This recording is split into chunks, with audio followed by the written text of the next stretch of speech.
Ever wondered about the tiny bird with a big role in Australia's ecosystem? In the next few seconds, you'll discover amazing facts about the Australian mistletoebird. This bird is crucial for spreading mistletoe plants. It eats the berries and disperses the seeds through its droppings.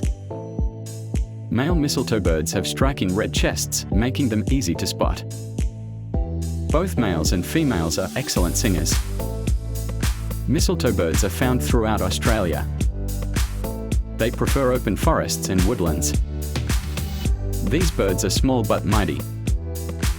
They ensure the survival of mistletoe, a key plant in many habitats. Did you know they can digest a berry in just 25 to 30 minutes? This quick digestion helps spread more seeds efficiently. Subscribe for more Australian wildlife facts.